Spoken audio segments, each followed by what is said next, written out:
Hello sewmates, welcome back to my YouTube channel. So in this video I'm going to be teaching us how to draft and cut this stylish blouse with a flare skirt. So if this is something you like, don't forget to subscribe, comment, like and share. And I also welcome our new and returning subscribers. Thank you guys for always coming through. Thank you. So I am gonna head to place the shoulder line, the chest line, the bust point line, under bust, the waistline, and the blouse length I'm working with is 22 inches. So remember, if you look at the style closely, there's a joining at the center front. So I'm just going to be marking 0.5 across at the center front. So I'm going to roll a straight line to join it, to connect the lines. So if you don't want to have it joining at the center front, you can just skip this part that I just did. I'm going to be placing the shoulder measurement after the 0.5. So I'm just going to go ahead and connect the lines just as you can see. Next, in the neck width I'm using is 3 inches. Then the shoulder slope is 1 inches.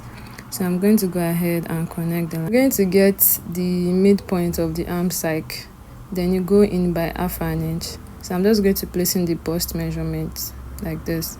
So I'm just going to go ahead and connect the lines just as you can see. Just like this.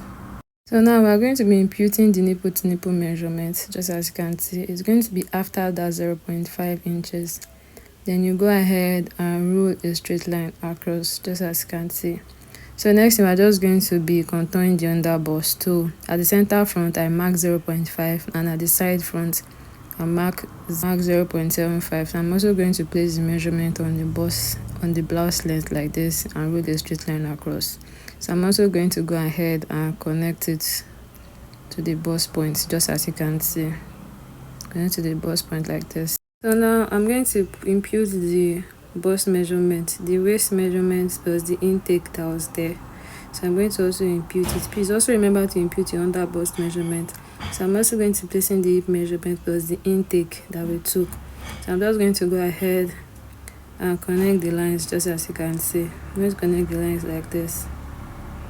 So next thing is to get the midpoint of the shoulder. You get the midpoint, you connect it to the bust point.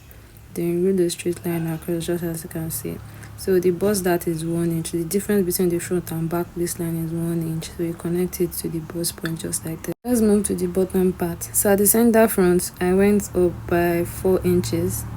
So I'm just going to roll this line like this. So then I went in after that 0.5 by 2 inches. I'm just going to go ahead and connect the lines like this. So the next thing, by this side, I mark 3.5 inches. So I'm just going to close up this dart and connect the lines. So it has to be curvy. So I'm just going to try and get a nice curve on the ruler, just like this. So I'm just going to connect it to that point where I went in by 2 inches. Just as you can see. Now we're going to be cutting through the shoulder to do our 50% shoulder tightening. You cut it up to the bust point. So you also cut the bust dart as well to the bust point, just as you can see. So the opening at the bust dart, so you're just going to close the bust dart up like this. You can use your paper tape to hold it down. So by the time you hold it down, you make sure that you reconnect the lines, just like this. Reconnect the lines so you have a new line. So now on the shoulder, this space that you have, you're going to measure what you have there. So there I have about 1.75 inches. So I'm going to divide 1.75 by 2. So whatever I have, I'm going to place it on one part of the shoulder like this. I'm going to mark half of it here. Then I'm going to go by this side and also mark half of it.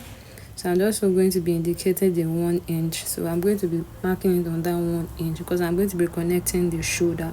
So this is 50% shoulder tightening that we are doing. So now I'm just going to remember that point that we marked. I'm going to ensure that I close it up. You're just going to close it up like this. Close it up like this because you're going to be drawing your new shoulder line on that part that you mark outwards. So this is you drawing your new shoulder line like this. Then you are going to be connecting it to the midpoint of the arm side, just like this. This is what we have. So So the opening that we have around the bust dart, we're just going to be filling it up. We are going to fill up that space. So I'm just going to put a paper there and use my paper tape to hold it down, just as you can see. So now I'm just going to be drawing the new shoulder line up to the bust point, just as you can see. Now we're going to move to the chest part. So after the chest line, I marked 2 inches above. So I'm just going to roll a straight line across. So at the center front, I marked 0.75. And at the side fronts I mark 0.5 inches. So I'm just going to go ahead and connect the lines to the bust point, just as you can see. So now we are going to determine which dart leg is more. So what you are going to measure what you have at the center front and at the side front. So what I have at the side front is more, so I'm going to replace it to the center front. So then I'm going to redraw the line. So that's the new neckline that we're going to be working with. So by the time you join, you're not going to be having shortage. So remember that I took 0.5 inches and 0.75. So I'm going to be replacing 0.5 inches outward around the armhole, just like this. Then I'm going to reconnect the armhole line, just as you can see. You replace that 0.5 inches at the arm side, just as you can see. So now to the shoulder. So the shoulder measurement I'm working with is 3.5 inches. So around that chest line I marked 1.5 inches because the queen hand neckline. So this is what I have. So the next thing we're going to be contouring the shoulder. This is to eliminate gaping. So you are going to slant your line like this. Then it could be 0.125 on both sides, just as you can see. 0.125. This is just to eliminate gaping. So this is what we have for the front part. For the back part, I'll mark the shoulder line, the chest line, the waistline, and the blouse line. So the difference between the front and back waistline is 1 inch. So I have 15 inches for the back and 16 inches for the front. So at the waistline, at the center back, I mark 0.75 inches. This is to eliminate gaping. So I'm going to connect it to the shoulder line and to the blouse line, just as you can see. The next thing I'm going to do now is to impute the shoulder measurement, just as you can see. Place it on the shoulder line and on the chest line. Then I'm going to go ahead and connect the lines like this. So the neck width I am working with is 3 inches and the shoulder slope is 1 inch. So I'm going to go ahead and connect the lines. So I'm going to get the midpoint of the arm side. So I'm going to come in by ½ an inch. So I'm going to go ahead and connect the lines like this, just as you can see. The next thing is I'm just going to place the bust measurement here. So next I'm going to get the nipple to nipple measurement plus the 0.75 inches that I have. So I have about 4.5 inches. So I'm going to mark that line across, just as you can see. So I'm going to go ahead and rule a straight line like this. So the dart intake on the waistline I'm going to use is 0.5 inches on both sides. I'm also going to mark that on the blouse length as well, 0.5 inches on both sides. So the next thing, I'm going to be connecting it to the chest line, just as you can see. I'm going to connect it to the chest line, just like this. So the next thing I'm going to do now is to impute the bust measurement, the waist measurement plus the intake, the hip measurement plus the intake that I took. So I'm going to go ahead and connect the lines like this. I'm going to go ahead and connect the lines, just as you can see.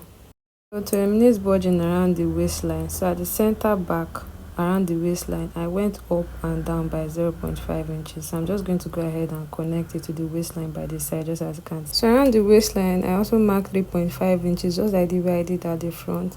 So for the back, I marked 6 inches from the waistline. So I'm just going to go ahead and connect it. So before that, I'm just going to close up this dart like this. So I'm just going to go ahead and connect it just like this. I'm going to go ahead and connect it, just as you can see. This is what we have for the bottom part of the back. So around the shoulder, the neck width we are working with is 3.5 inches, the shoulder. So at the center back, I went down by 1.5 inches. So before connecting the line, I'm just going to get the midpoint of the shoulder. So I'm just going to be connecting it to the chest line. So I'm just going to go ahead and curve the neckline at the back, just as you can see. So I'm going to hit center back and side back, just as. So let's go ahead and cut out the pattern. So this is the front pattern, just as you can see. So the side front, you are going to be cutting it together. It's not like you are going to be cutting a separate yoke for the queen hand. No, you're going to be cutting it all together. Just look at it. Just look at it as I'm cutting it carefully. So the side front is going to be one piece. It's not like there's going to be joining around the chest line. No, there's not going to be joining. So I'm just going to go ahead and open up the side darts and close it up properly, just as you can see.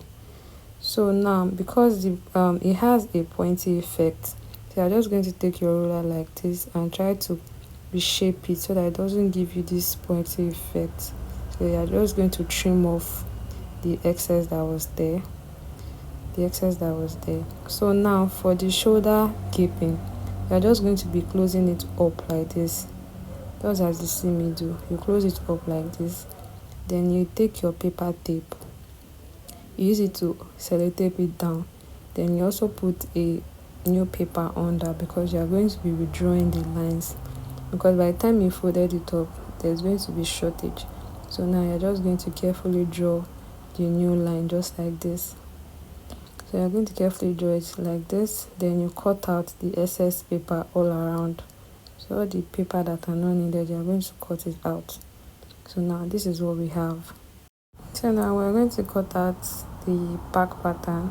So before cutting through, we are going to be closing this waistline.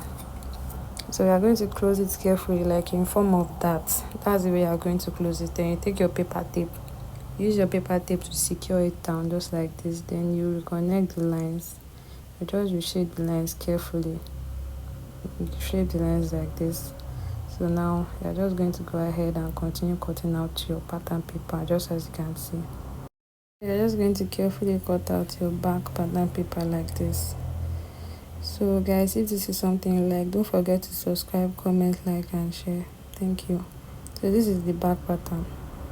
So now for the front pattern and the back pattern, this is everything all together. So remember that there's like an attachment around the chest line. So I think I'm going to go ahead and explain that for you. So now you're going to be placing the center front at the side front close to each other. These two tips, you're just going to place it side by side, just to determine the attachment around the chest line. So you're just going to take your tape rule and just determine the length and how far you want it to be around the chest line. So you're just going to determine the intake of it. So the width, it can be 0.75 for the width, 0.75. Now let's cut the 360-degree flare. So now the waist we are working with is 26 inches plus 2, which is for the zipper allowance. We give me 28. The length is 30 inches and the band 1.5 inches. You are going to take 1.5 inches from the 30 inches. So you are going to say your waist divided by 6.28. 6.28 is 2 per hour, which is 2 times 22/7. So waist is 28 divided by 6.28. That's to get the circumference. It's going to give you 4.45, but when you approximate it will give you 4.5. So that is what you are going to use for the circumference. So now next thing, now we are going to be determining the length that we are going to be working with. So now you are going to say 4.5 plus, we have 30 inches as the length, so you are going to remove 30 inches plus 1.5. It will give you 28.5 plus sewing at the waistline, then hemming at the bottom. Let's say we're replacing 1.5 back, it will give you 30 inches. To give you 30 inches as well, it will give you back 30 inches. That is sewing at the waistline ½ inch, then at the hem line bottom, hemming it at the bottom, that is 1 inch. So it's going to give you 1.5. So in total you're having 30 inches back. So in total now you're going to be say 30 plus 4.5, we give you 34.5. So that's the total fabric that you'll be needing. So let's assume that this is our fabric. Let's use this paper as our fabric. So you first fold the paper into 2 like this. You fold it into 2, then you fold it again into 4, just like this. You fold it into 2 first, then you fold it into 4. So I'm just going to trim out this excess so that I can use this to explain. You fold into 2, then you go ahead and fold it into 4, just as you can see. So now the place that does not have an opening is what we are going to be using as the center front. So let's assume that the circumference that we got, which is 4.5, let's assume that we have 1.5. So you are just going to mark 1.5 around like this. So let's determine the length. Now our length is 34.5. Let's use 4 inches. Let's use 4 inches for the length. So you go ahead and cut it round. Go ahead and mark it round, and you mark 4 inches round. But on your fabric, whatever you have as the length is what you are going to mark. So then you just go ahead and connect the lines together. So you carefully cut it out. So by the time you cut it out, carefully cut it out, then you also cut the waistline out. So this waistline already has the zipper allowance as well, so you cut it through. So this is like a full flare.